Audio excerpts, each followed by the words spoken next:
Hello, everyone. Thanks for joining us. We're here today with our good friend, Reverend Brandan Robertson. Brandon is a noted author, activist, and public theologian working at the intersections of spirituality, sexuality, and social renewal. He's an ordained minister in the United Church of Christ, serving as the pastor of Sunnyside Reformed Church in New York City. He is host of the Queer and Christian podcast, and he's widely known as the TikTok pastor with nearly 300,000 followers and 10 million views. Wow. Brandon has authored, edited, or contributed to over 25 books on spirituality, justice, and theology. His writings have appeared in many publications, including Time, Huffington Post, NBC, Washington Post. He's currently a columnist for Baptist News Global, Los Angeles Blade, and for Bishop John Shelby Spong's Progressing Spirit newsletter. His insights are regularly featured across global media outlets such as CNN, NPR, MSNBC, and the Washington Post. Rolling Stone magazine listed him in its 2021 Hot List, spotlighting top creatives shaping the future. He's spoken at many prestigious platforms like the White House, Westminster Abbey, Oxford University, and the Parliament of World Religions. He's taught seminars for institutions such as the San Francisco Theological Seminary, the Lakelands Institute, Disciples Seminary Foundation, and the Wisdom Center. Brandon has also been an honored member of many advisory committees for entities like the Democratic National Convention, the U.S. Department of State, and the U.S. Department of Health and Human Services. In 2020, he was named a fellow of the Salzburg Global Seminar. In 2023, was named a Senior Digital Ministry Fellow of Convergence. A stalwart champion for LGBTQ plus rights, the Human Rights Campaign lauded him as a top faith leader, fervently advancing LGBTQ plus equality. In 2024, the LGBTQ plus Religious Archives Network honored Brandon for his prophetic leadership for queer inclusion in the Christian church. He's also part of the Red Letter Christians Leaders Network, a founding member of the Union of Affirming Christians, a patron of One Body, One Faith, and an advisor for the Center for Progressive Christianity, Love Boldly, the Global Interfaith Commission on LGBTQ plus Lives, and the Ozane Foundation. Brandon is currently pursuing a PhD in Biblical Studies at Drew University and currently resides in New York City.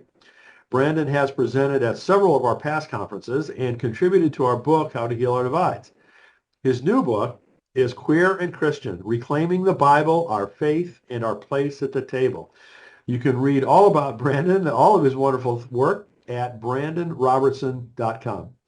So Brandon, welcome back and many, many congratulations on all of your great work.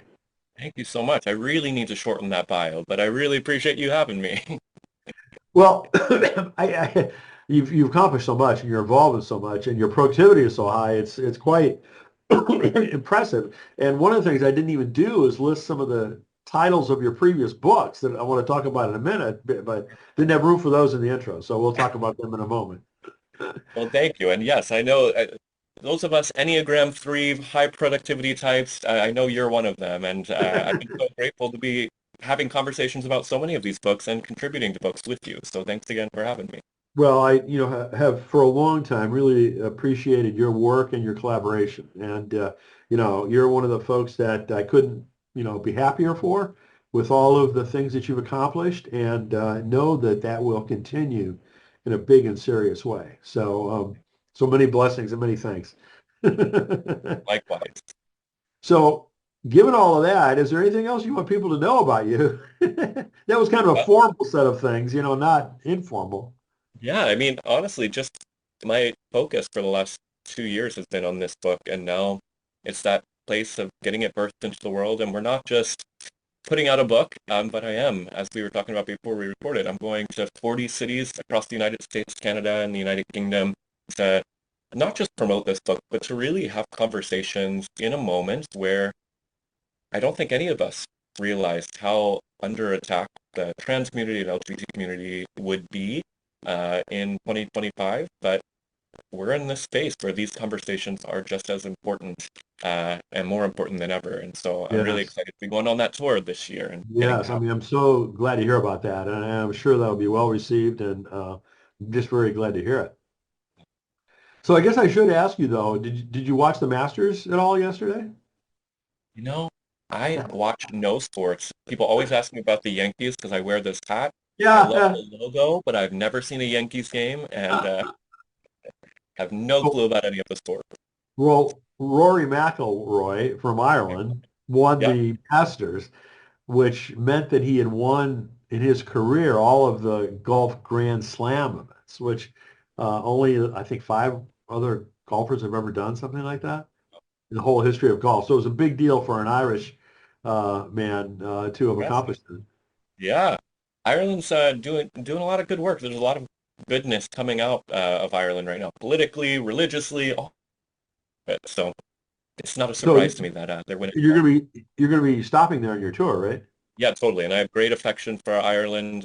Most every tour I've ever done internationally has had a large portion in Ireland. Like there's such a receptivity to this conversation. So Good, good. Well, I thought that, the whole Ireland, UK area was a good market for you, if I remember correctly. yeah, it is. My first book was published primarily to the UK by a UK publisher. And so that's 12 years ago when I started forming relationships there. And again, I was like 21 years old going on a bookstore and was so welcomed and connected to so many really amazing communities all across the UK that, I mean, I almost identify more with that part of the world these days than I do in America. So, Yeah, well, maybe I should spend some more time over there too. yeah. So as I mentioned earlier, I want to talk about a couple of Brandon's previous books because they're so excellent. Um, One of them is True Inclusion, Creating Communities of Radical Embrace, which was recognized as an Indies Book of the Year award finalist. And one of my favorites, which I think is very underappreciated, is Filled to be Emptied, The Path to Liberation for Privileged People. It's just a great book. Could you say a few words about those two books? Yeah, I mean, looking back, I've spent the past decade writing about a book a year. And on one hand, I had this moment in my 30s, I'll say, where I was like, what was I doing in my 20s that I thought I had something to say that needed to be published every single year? But both of those books weren't really me trying to teach or impose or impart some sort of wisdom. They were actually coming from like real, they were almost diary entries. So true inclusion happened when I, at 25 years old, was made senior pastor of a progressive inclusive church. But it was also at the time of Trump's first presidency and George Floyd and the Women's March. And so we began having questions as a community about what does it mean to be truly inclusive beyond having a rainbow flag and a gay pastor? Like, there's got to be something more. And so it's a very small book, but it was born out of the real conversations I was having with my congregation and board leaders about how do we take Jesus's inclusion imperative to its logical, radical conclusion, and then Filled to be Emptied, which I agree. Not many people know about that book, but it is Oh, probably it's so good. because it was born out of this conversation around privilege that I was afraid of as a white man to have 8 years ago.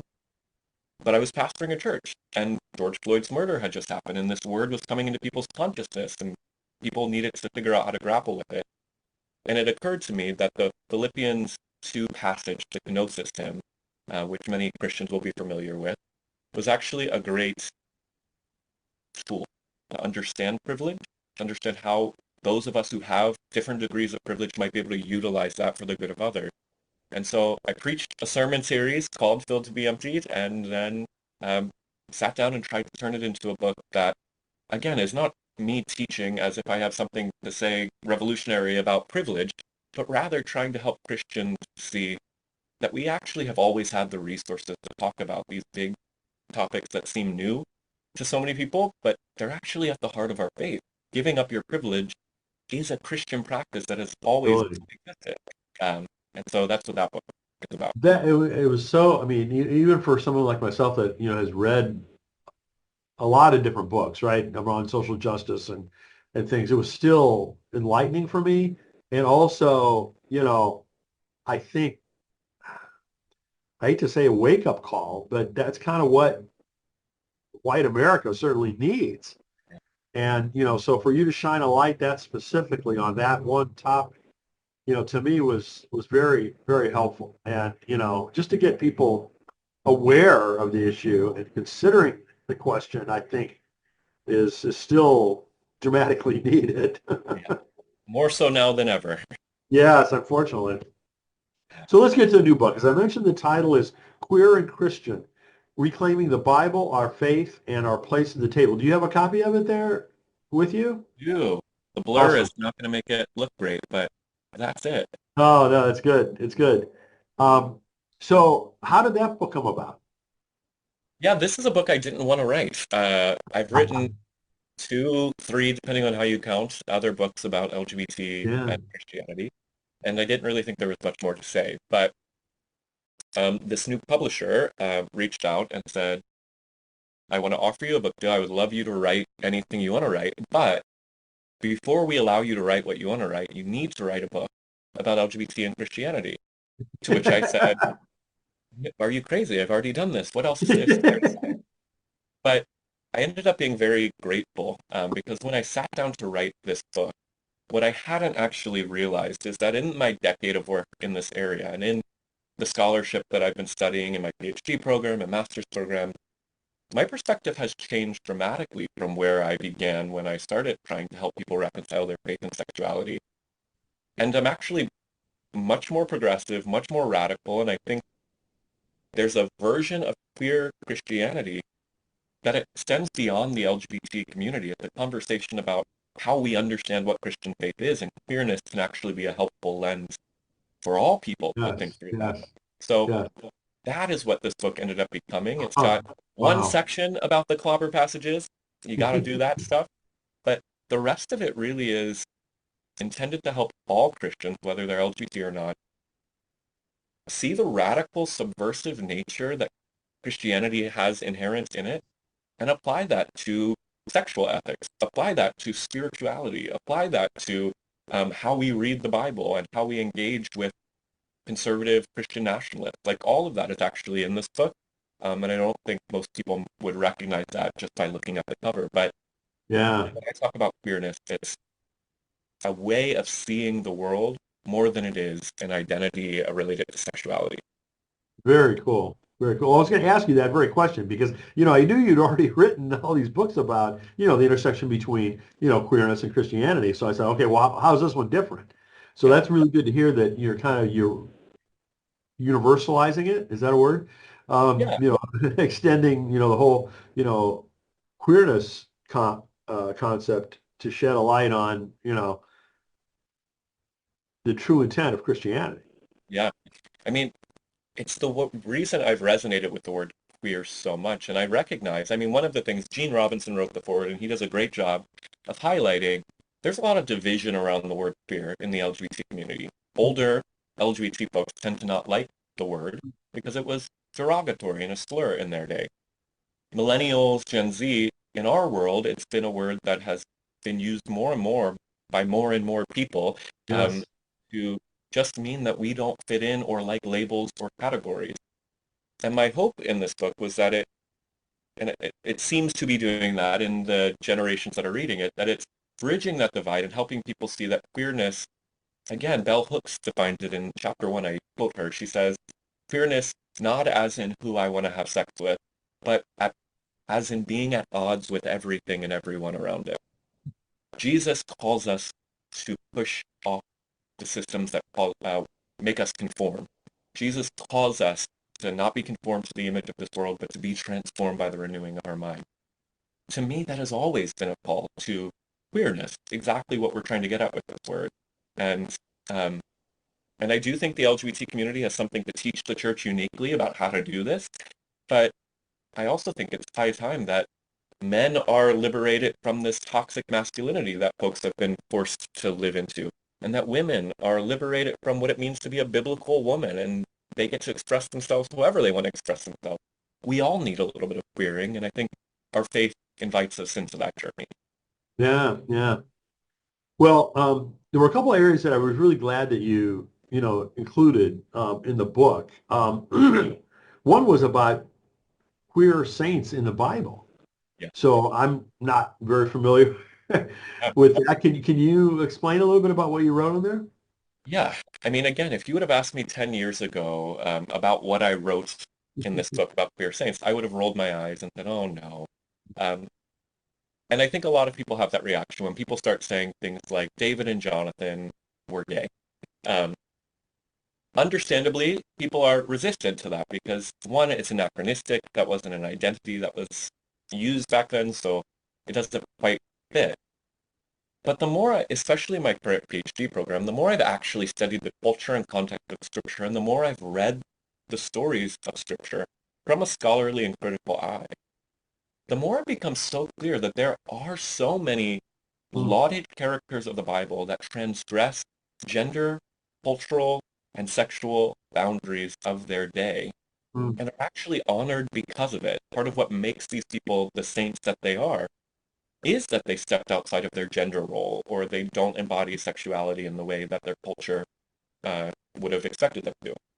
And so I really bring both a scholarly lens to some of these characters in the Bible to help show people why David and Jonathan, if you actually read that story, I found that I had never actually read the story in its entirety. And when you do, it's undeniable that there is something going on here that is transgressing sexual, gender, friendship boundaries. I don't make the conclusion that David and Jonathan or Ruth or Naomi were queer. I do make the case that they were transgressive. And in that sense, they were queer, but maybe not LGBT. And the other aspect and reason that I did that section was the other thing I've come to recognize is that all Bible interpretation is not actually about getting to the author's intent, but it's about how you as a community can read the story and find parallels to your community's experience in the story. That's how people actually read the Bible. Most people don't admit that they read the Bible that way. And the title of the book, Reclaiming the Bible, is part of the subtitle. The whole idea there is to help queer people be able to pick up this book that has been used as a weapon against us and say, it's okay for you to bring your experience to the text. And here are some characters in the Bible whose experiences mm, mirror ours. So, mm, for instance, Joseph and Joseph of the Amazing Technicolor Dreamcoat, right?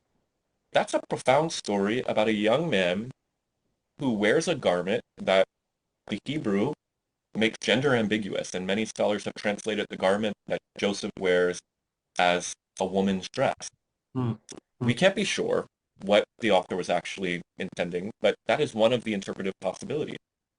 And Joseph is rejected and bullied by his brothers because of how he dresses and how he shows up in the world. mm, What I do with that story is say, this is a trans person's experience.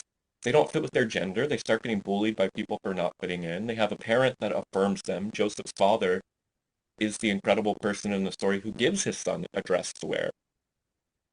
And it becomes this beautiful and profound story that can be so healing for a trans person to see their life in the Bible.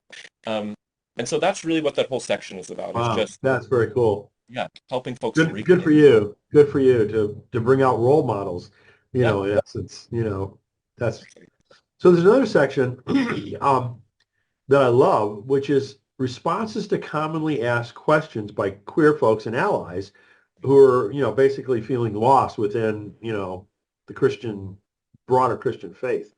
Um, I love things that are practical, and section, strikes me as very practical. Yeah. Yeah, I mean, this section is my favorite part of the book. I think most of the meat of the book, in my opinion, is in this section. And it's also the most controversial and the section I really labored over and wrote and rewrote because, for instance, the chapter on sex and sexual ethics, this is a conversation that I want to get right. And I don't want to just be lackadaisical and tell people, sleep with whoever you want and it's all okay. And yet, very few other folks in the LGBT Christian conversation have actually been willing to have a very progressive sexual ethic or even admit that they have a progressive sexual ethic. There's in the queer Christian community actually a big division right now between those who think that fearing Christianity is actually a problem, and there's a whole section of the LGBT Christian community that's very much against progressive LGBT Christians.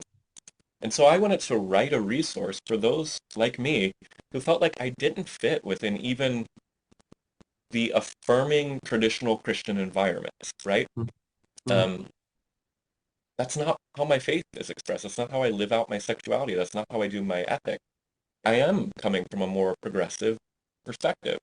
And what you find in this last section of the book is truly what I hope is a scaffolding for a queer progressive Christian ethic of all things.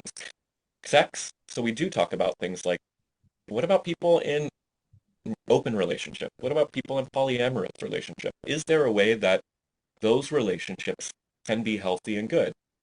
I explore that. We talk about what does queer spirituality look like, meaning lots of queer Christians don't want to go back into the institution of the church, and rightfully so. Is there a way for them to have a Christian spirituality outside of an institution? And I explore that. One of the big sections that a lot of people have commented on is I get asked all the time what to do about ex-gays, people who claim to have been healed of their sexuality.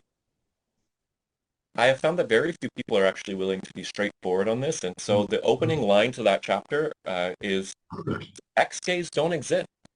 Like, you just gotta say it. So this section was me answering questions that I've been wrestling with for 10 years in a way that I hope is clear, helpful, and provides the scaffolding for folks to begin to think through the complex issues of life in a non-black and white rigid framework that so many of us, even in progressive Christianity, still function within so often.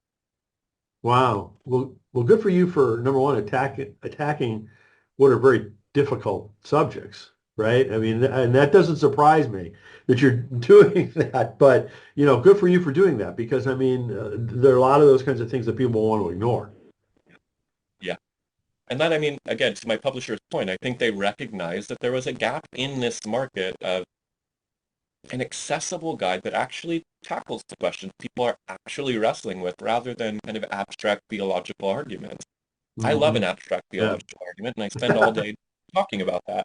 But the people on TikTok that I'm engaging with are never going to get a seminary degree. Many of them are never going to go into a church, but they do need to heal from the religious trauma they've had. And I hope that Queer and Christian is a book anyone can read, anybody can understand. And most importantly, in this era of Christian nationalism, the reclaiming of the Bible section of this book is so important to me. I want to get Yeah. secular queer people and Christian queer people alike um, conversant in biblical language so that they understand how they can wrest the Bible from the grasp of those in power right now that are using it against us. And Yeah. that's what I hope this book does in an accessible way. Good, good, good. So you have a ton of endorsements for this book, which is not surprising, but I'd like to read from a couple of them. This one is from none other than Walter Brueggemann, who says, an urgent work to which careful attention should be given. So that's a wonderful thing to hear him say. Yeah, yeah, he's, I mean, obviously been an inspiration to me and so many folks, especially on this topic. He moved forward on queer inclusion before many people did. And also to be very candid about him, um, he was very clear. There are areas of this book that he disagrees with. There's a couple scholars that who endorsed it, but I was able to have like a real back and forth with some of these folks because let's be real, like this is a, I think one thing I do say in this book that I've never said before is that these are nuanced conversations, that there is not Yeah. certainty on any of Ah, this. Uh, yeah. and so I was glad that Dr. Brueggemann sent me a great email with the endorsement that's like, here's all the things I think you're absolutely wrong on. And I still think this book is important, so here's an endorsement. And that, Excellent. yeah, Excellent. Well, I mean, I have yet to meet a single person that I agree with on everything. totally. 100% theology or 100% of politics. Yep. They're way too complicated and too nuanced, and everybody's got their own opinion on this little topic or that little topic or whatever. So, you know, Yeah, but it's such a lost art in our day. We think that yes, if somebody disagrees, then the whole thing must be bad. And it's like, no, in this conversation and all conversations, we should all disagree with each other on something and still yeah. be in conversation and recognize the goodness of the work that each other are doing. So it was great to see him do that. So here's another quote from Don Lemon um, that I've heard many people say about you, Brandon. He says Brandon Robertson is fearless and one of the clearest voices on faith and LGBTQ plus inclusion. So I personally feel that way, and I'm really glad, that other people see it exactly that way. Yeah. And Don is a great guy. I met him years ago, and he just actually released a book on faith and his own journey as a gay man and dealing with his own religion. And again, like say, I think so many both queer people and allies are leaning into the fearlessness of this moment. We need to be fearless in this moment because the other side is just trying to stoke us to fear. And Yeah. that is one thing I try to do with this book and with my platform is like engage conservatives without demonizing them. Um, because we're never going to change hearts or minds or build a better country or world if we don't talk to the other side. And Brian, you're also a great image of someone who does this. And your series, How to Heal Our Divides, was all about this. How do you have values, things you believe, but then fearlessly lean into conversations with other people? And one of the reasons I'm so grateful for your work in Witness in the World is because you do that so well. Well, thank you. But there's one other attribute that, I see in you so heavily that I know has been part of my own persona too, is that you're very driven, to do the right thing, to accomplish things, to make the world a better place. What do you think that drive comes from for you? That's a deep question, and I've spent lots of time in therapy thinking about it because I do. I mean, I think part of it is I grew up in a family where there was no trajectory for life.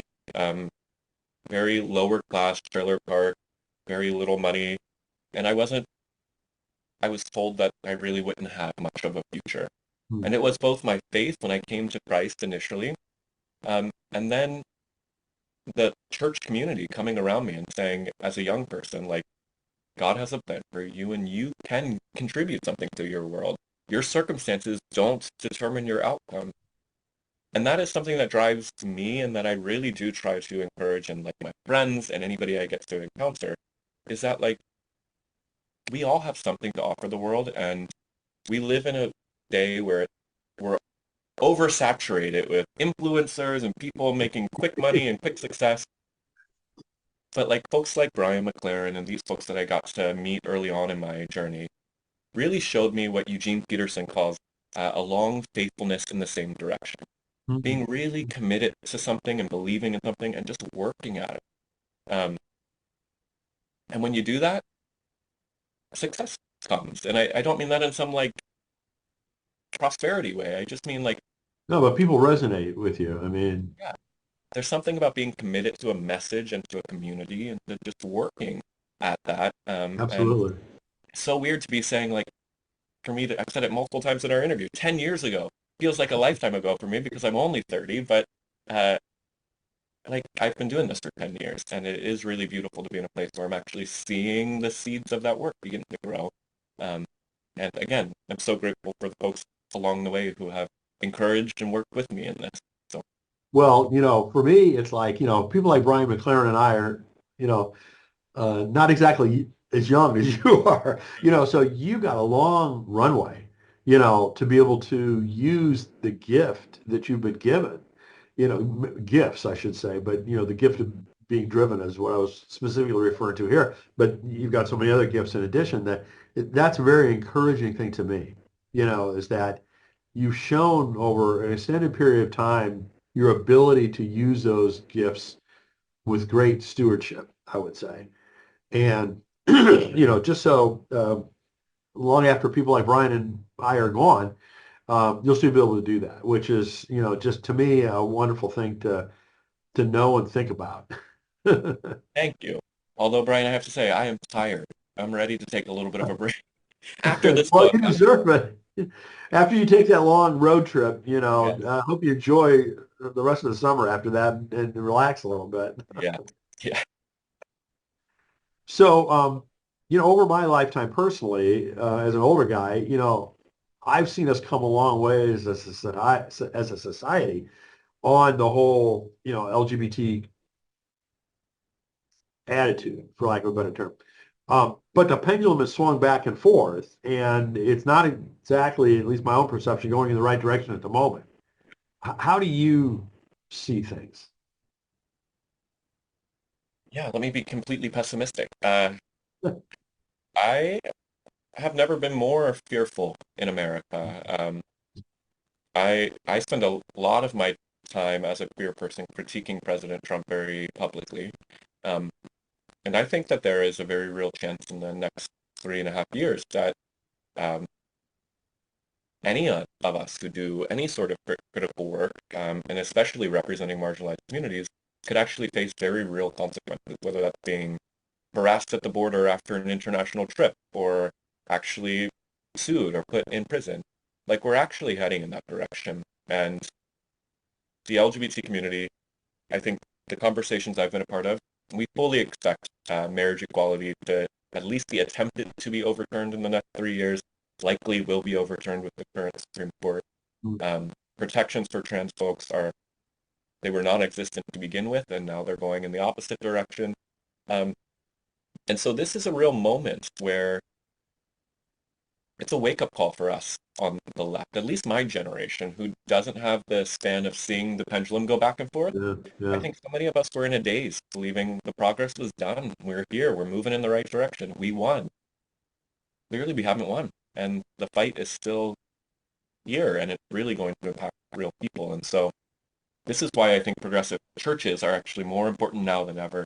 Even for absolutely. people that don't believe in God, this is a place of organizing and community, and that is what is necessary now. If we're going to survive the next 3.5 years with any sort of dignity and grace, it's going to be together in community. And I really hope queer people and marginalized people and anybody who's fearful steps into a local faith community, whether that's your Jewish progressive synagogue or progressive church or mosque or whatever, so that you can have community, you can organize for justice, um, and we can actually resist some of what is going to come down the pipe. Amen. So, back to the book. What would you most like readers to take away from it? I think the biggest thing is just an invitation, of permission to queer their faith, um, permission to not feel like there are no rules for how you express your faith or how you engage the Bible. And yet, most of us grew up in religious traditions that only taught us rules. And even, again, progressive people or agnostic people still subconsciously feel constrained by the rules that we were given. And what I hope this book does is show a vision of one person's attempts to deconstruct the rules of Christianity around sex, around gender, around spirituality. And what I present, I hope, is life-giving and healing and exciting to people. Because ultimately, the goal of this book is really to get my community, the LGBT community, to engage the Bible again, which you would think conservatives would be on board with, but they're certainly not with this book. Because the Bible is this profound text that has been used to spark almost every liberation movement in our country's history. And I think there's so much wisdom and insight in the Bible and in the Christian tradition for my community and for all communities if we're free to engage with them queerly. So I want people to have an invitation to re-engage Christianity uh, with a queer lens. Good, good. So you kind of hinted on this a little bit earlier, but and I know you're in the throes of a big book launch, but is there anything you can say about in terms of future books or other projects Yeah. that are able to be talked about at this point? Yeah, my next book is due in August, although I just told them I'm not turning it in until December. But really, Good. yeah, I mean, we're in an era where let's do some publishing talk for a second. Um, Devotionals are actually kind of having a big comeback, these kind of Yeah. short, reflective books, but there's not a lot of progressive devotionals out there. Diana Butler Bass is a great one about to come out from my publisher, and there's been a few. Sarah Bessie and some other folks released some over the past years. So I wanted to write a 52-week, Hmm. not conservative like devotional where I give you a Bible verse and you write something like, but that actually helps people apply a progressive Christian faith to the real challenges of life, the real Mm, things that we actually mm. are going through. So I don't know exactly what that will end up looking like when it's done, but that's where we've landed. I have to say we've gone back and forth. There's been like 15 different iterations of what this next book could be. Uh, because the world keeps changing, and that's what I like. He writes to the moment, right? And the moment changes every other day. So we'll see. But some sort of progressive Christian is a Good. big resource. Yeah. Good, good, good. Oh, that's wonderful to hear. I'm glad. I mean, one of the things I've always loved about, your books is that they're so practical. They're tied to reality, not, you know, focused on just something that happened 2,000 years ago or whatever. They're focused on how do we take all of that and all of who we are and what do we do about it today? And that's to me the crux of the matter. So Yeah. I'm always glad when you come out with a new book, and I'm really glad when this next one comes out too. Thank you so much, as always, for all of your support and all of your good writing in the world. It's truly incredible to get to be connected with you. So thank you for Well, same here. It's been a privilege and sincere joy. So Brandon, I mean, thanks so much, for this book, for all of your work, for joining us. Again, the name of the book, the title of the book is Queer and Christian, Reclaiming the Bible, Our Faith, and Our Place at the Table. Please go check out Brandon's website, brandanrobertson.com. And Brandon spells his name Brandan, yeah. Robertson, brandanrobertson.com. So he's got a whole schedule on there of events, and places that he'll be around the country and around the world. So, go hear him speak in person, not just on Zoom. Yeah, I'll be in a town near almost everybody listening, I'm sure. So come out and Good, hang out with us. good. Well, Brandon, thanks again, and best wishes on this book launch. Thank you so much.